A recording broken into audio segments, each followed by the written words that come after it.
All right, you guys, I am super excited to talk to you guys about picking profitable items that actually sell. So we have been in business. My name is Sumita Patel, and with my husband, we own our own printing and engraving business. We're based in Atlanta, Georgia, and we've been doing this since 2019. So we started as a home-based business, like many of you guys. We bought a Glowforge. At that time, I was an attorney. My husband is in sales. We knew absolutely nothing about this industry in general, but we bought a laser because that's what everyone else was doing. And, that grew very quickly. So we used a lot of organic marketing strategies to kind of bootstrap our business. And since then, we have actually grown into a warehouse operation. We have 7 lasers and 2 UV printers now. We do still have full-time corporate jobs. So I work at LogoJet now, the UV printing company. So I do that with our business, and my husband still kept his corporate job. The idea behind that is, we can find other ways to keep our business growing through hiring staff and kind of empowering them, but we still kept our corporate jobs because those are things that we're passionate about as well. Cool. All right, so I'm going to talk about the big 4. This is our 4-point criteria checklist that we use before we introduce an item. So we've been doing this for about 4 or 5 years now, right? We have seen a lot of products come to market, very tempting, especially if you're in a lot of the Facebook platforms. You see products that people are like, oh, I sold 50 of these, I sold 100 of these, and you go a little crazy trying to figure out the products that are actually going to sell. So for us, we came up with this little 4-point checklist, and we do not introduce an item. It does not make it to our website unless it meets all 4 of these criteria. Our goal with these items is that they are high profit, quick personalization, and that there will be a wide demand for them. So we try to stay away from things that are trending. We still do trends, but we try not to make our whole business about trends. We will do holiday related things, but we don't make that our entire business model. So really, we're looking for evergreen products, things that you can sell consistently throughout the year. Every quarter, we do take a look at our products. Anything that has not sold at least 30 units of that quarter, it's out the door. So it doesn't need to take up space on our website because there is such a thing as buyer fatigue, right? So when people get to your website and they're shopping around, if they see too many products, they can get exhausted. They can say, oh gosh, this is too overwhelming. Sometimes that's a problem as well. You get a little overwhelmed by all of the options. So if we don't sell at least 30 of them, we're going to remove it. And then I wanted to point this out because this really ties into our 4-point criteria. Our hourly revenue goal is $500 an hour. When we were first starting out, that was probably closer to $150, $200 an hour.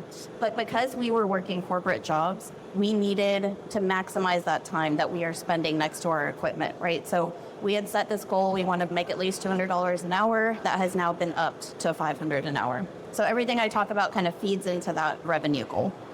All right, so what are the 4 criteria? I'm going to dive into each one, but I wanted you guys to see them in one place. Anytime, again, before we are introducing an item, and let's use MakerFlo as an example, right? They release these new luggage tags. How do we know if this is something that we want to introduce or not? The first thing I'm going to ask is it easily engravable or printable? Is it easy to source? Does it meet my 4 to 6x profit margin? And does it appeal to a large customer base? So I'm going to dive into all 4 of these. The first one is it easy to personalize? And what I mean by this is we have both engraving and printing capabilities in our shop, but the item should be very easy to put a logo on or put a name on. So there should be no assembling, there should be no painting, no spraying, no multi-layers, nothing that is going to take a lot of time to do. Our whole motto, easy in and easy out. We want to be able to have this item come in, easily remove it from the packaging, add a logo or name to it, and then it's off. We don't want to spend a lot of time assembling or doing all of that. Our goal is less than 20 minutes spent on the item. So that should include time to unpack it, time to set it up on the machine, time to actually personalize the product, and then clean it and pack it back up. We've all dealt with that type of material that it engraves beautifully, but they spend a lot of time scrubbing it or trying to clean it. So that is not effective for our workflow. So we try to remove products like that. Is it easy to source? So you can spend, or I should say waste, a lot of time looking for the right products, right? We've all done it. A customer really wants a particular item. And so we say, okay, don't worry, I can find it for you. So we found that we were wasting a lot of time doing that. So our second criteria is we have to be able to rely on our consistent suppliers in order to source this item. If it's going to make it to our website and it's going to be something that we offer all the time, it needs to come from one of our trusted suppliers. MakerFlo is obviously a prime example of that, right? They're usually pretty consistent. They tell you when an item is out of stock and when it will be coming back in stock. And this consistency is what sells, and it's what sets you apart from your competition, because it helps you build trust with that customer. They know, all of my B2B customers, they know, hey, Sumita has those tumblers that I really like, or she has those notebooks I really like. They can rely on me for that consistency.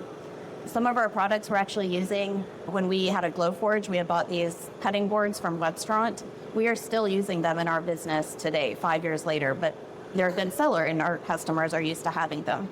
So the supplier should keep a consistent stock. We talked about that. And they should have quick turnaround. So we've all gotten that order where they're like, hey, I need 50 tumblers, but I need them by Friday. Well, I need to be able to rely on my suppliers to get that, because I may not be keeping that in stock, right? Especially if you're a home-based business, you probably don't want to keep a lot of inventory in stock. So that helps if your supplier that you're using could have quick turnaround time.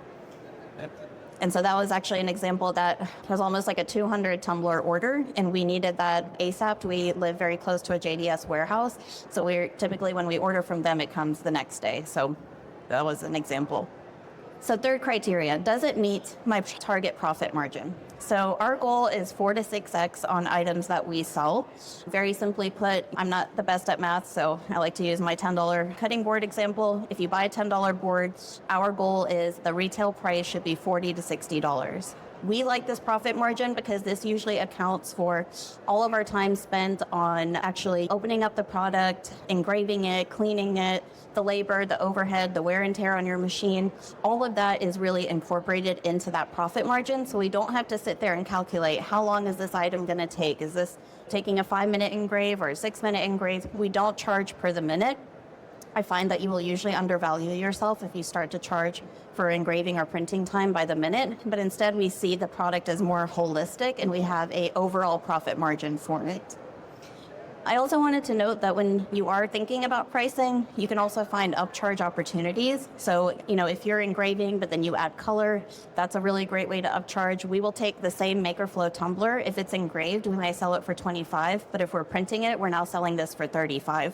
The amount of work on our end actually is significantly reduced when we're printing a tumbler, but we're still charging more for it, because the perceived value is when something has full color, it is worth more, right? So think of ways that you can upcharge by adding color. If you're adding packaging, I'm not very good at packaging, but that's certainly an opportunity that you can upcharge for. We have a lot of B2B clients that around the holidays, they will say, I need 200 of this, here's my spreadsheet, ship it out for me, here's the addresses, just take care of it. That is a service you should charge for, right? You're providing a convenience-based service, so you want to build that into the service.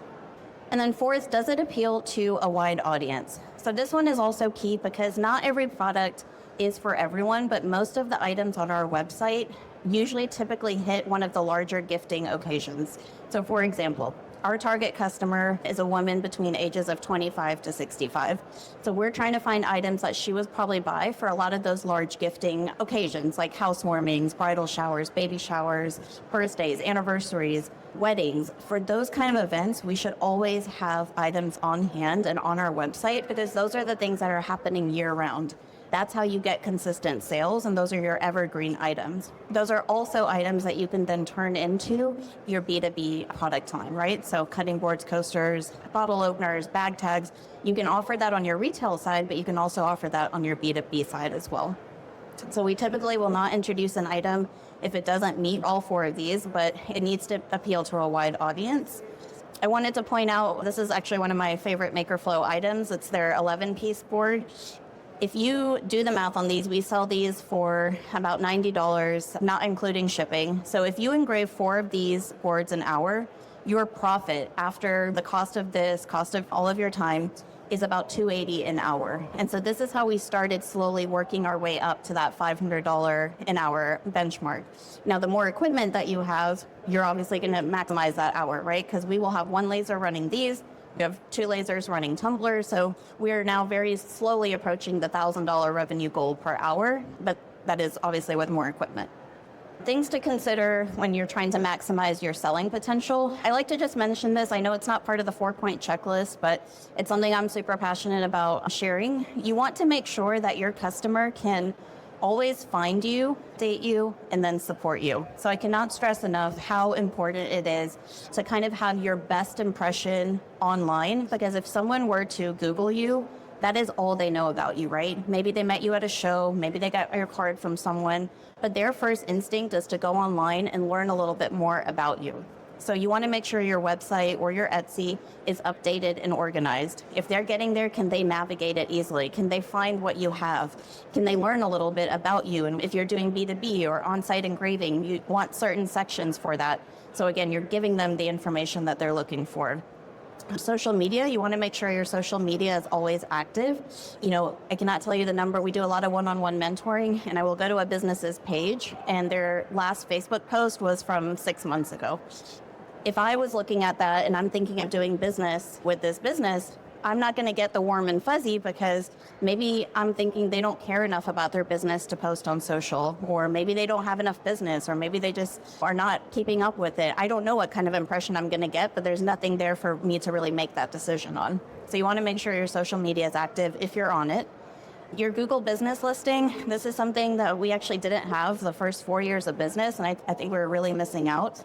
You want to make sure that you are signing up for a free Google business listing, especially if you have a commercial space. So that way people can search you, they can look for you, you can build reviews on there. You can actually get a free Google phone number as well. So if you don't want to put your phone number out there, you can easily put your Google phone number. Customers can text you, you can always communicate with them. And then again, the service that you use, the category under Google, is also very important. We started out as an engraving service, and then we changed it to laser cutting service, and we saw a huge uptick in the number of calls, because people typically search for laser cutting near me or laser engraving near me, and it picks up on those keywords. So picking your category wisely is also very important. And then one thing that we included on our website last year, which has also been very beneficial, it sounds basic, but a contact us form also eliminates a lot of the back and forth, especially with your B2B clients.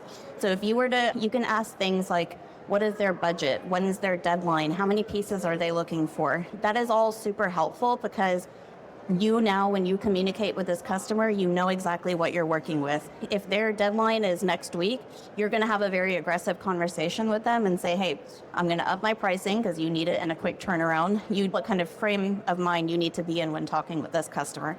So I like collecting all of this information ahead of time.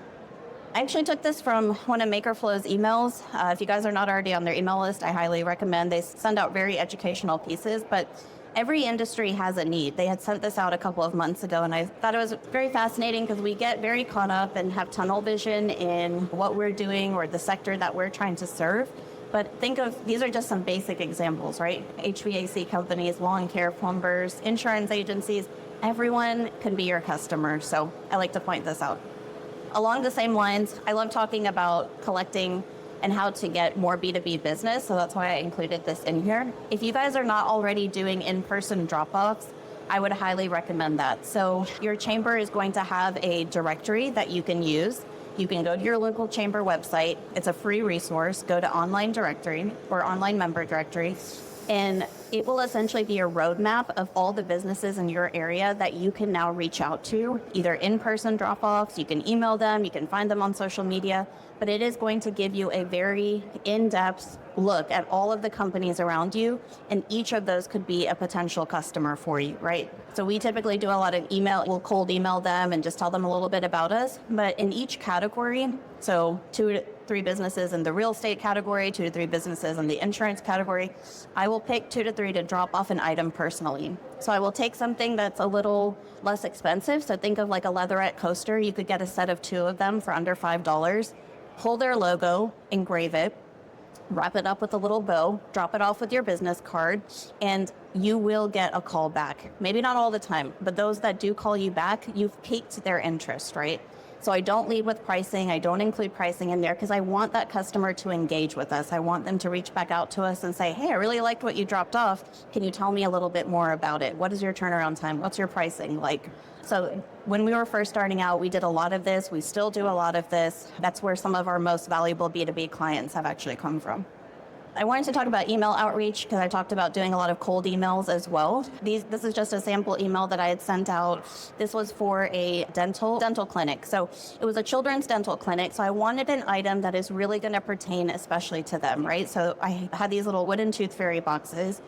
You always want to show the business what you can do for them. So in this case, I said, hey, I saw you posted an ad. You have a mom's night out coming out. I thought this would be really cute if we gave you these tooth fairy boxes. You can hand them out to all the moms. Their kids are probably losing their tooth soon. Your logo's on it. So it's a win for them and probably not something that they have thought about including, right? So I always like to include a picture so that way they can kind of visualize like, oh, that is cute. Why didn't we think of that? And now again, you've piqued their interest and you've given them a reason to kind of reach back out to you. This is just an email outreach example. So it's a template. Obviously, you guys can change this in any way. I do like to always insert the name of the person that I'm going to be working with. I can get that from the chamber directory. I can get it from their website. But I feel like it helps the email open rate just a little bit at least because their email is, again, accustomed to getting emails from that name. I like to include at least 2 pictures and then a specific item that I think they are going to find interesting. So in this case, I think it was a construction company. And so I said, hey, have you ever thought of including a customized hammer or a measuring tape once you finish the job? So that way they're like, oh yeah, we do a lot of jobs. We should give out something. So you're kind of putting that idea, putting that seed in their mind of, hey, I should be doing this. And then your post-sale follow-up. So this is very important. And I think sometimes we forget about this. You always want to try to build your reviews, right? Reviews speak volumes. So you can always ask for reviews on Google, maybe testimonials on your website. Every order that goes out the door gets a thank you card from us. And on that thank you card is a very easy QR code that takes them to our Google website where they can leave a review. We're obviously encouraging them to connect with us. And then we're also giving them a code for their next order. We can ask for a shout out on social media. We'll also ask if we can use their logo on our website. So especially if they're like a household brand, we will ask. That's a little snippet of some of the companies that we've worked with. But again, it builds that trust. So now when another new B2B client comes to our website, they can see who we've worked with and get validated. Social media networking, this goes without saying, but you guys are your biggest advocates. So join your local community groups, your local mom groups, and post about your business, at least in the groups where it does allow it. These are real snippets of posts that I have done in my local groups, and almost every single time I make a post, which is weekly, we will get business from it because someone new is always going to see it. Picture, that's so sad. So this is a 30-day game plan. This is also taken from MakerFlo email. I really liked how they presented this. It's just a little game plan of if you want B2B to work or if you want your product line to really launch with full speed, this is a little game plan that I thought it was very helpful. Right, that's it. We do have a Facebook learning group. If you guys are not already in it, we would love for you to be a part of it. This QR code should take you there, but almost every day I try to share some type of tip that will help scale your business or help grow, and all of it stems from our real life experience, so it's all done in real time. If we're working on a project, I will share with you profit margins, how we got the order, how we did the order, what equipment we used, and all that good stuff. Thank you, guys. You're welcome. Yeah, that's a good question. So I have that as part of a different presentation. I couldn't include it here, but typically we do one of 2 things. So it depends on the type of business you're going to. I will usually first walk in and ask for, if it's a small business, I'll ask for the owner. If the owner is not available, I'll ask for the marketing manager. So the marketing manager is typically the person that's responsible for these type of decisions, right? To order corporate swag and promotional items and things of that nature. So I'll usually ask for them. If neither of those are available, then I will just leave it at the front desk with the receptionist.